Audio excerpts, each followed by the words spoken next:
Yow, kamusta mga kami sports? Welcome back sa ating YouTube channel.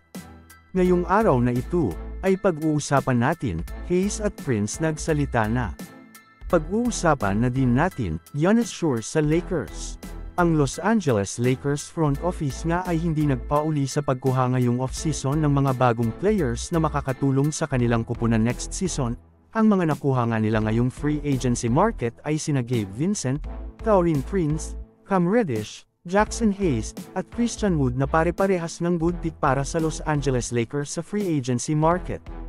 Ngayon nga ay trending ang naging pahayag ng dalawang bagong player ng Los Angeles Lakers na sina Jackson Hayes na sinabing gusto nga daw niya nadalhin ang energy sa Lakers, at gusto nga daw niya na siya ang magdadala ng energy sa team na ito.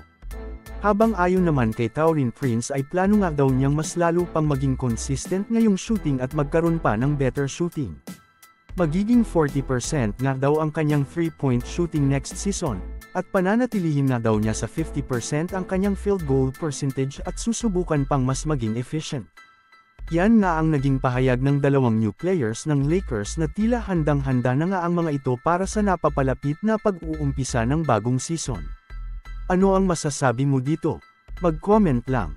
Samantala ako naman tayo sa sumunod na balita na kung saan, kahapon nga ay trending ang balitang inilabas ng mga NBA insiders at ayon nga sa report na ito na gusto na ngang umalis ni Giannis Antetokounmpo sa kanyang kupunan upang lumipat nga sa kupunan na mas makakapagbigay sa kanya ng malaking chance na makuha ang championship next season.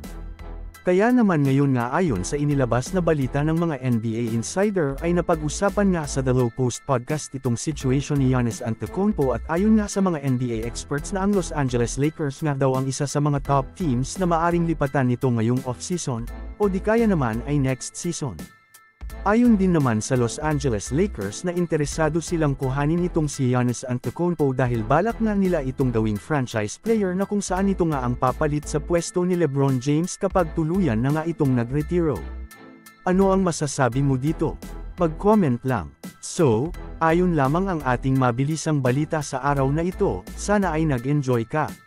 Huwag mo na ding kalimutang mag-subscribe bilang pagsuporta sa ating YouTube channel. Maraming salamat po.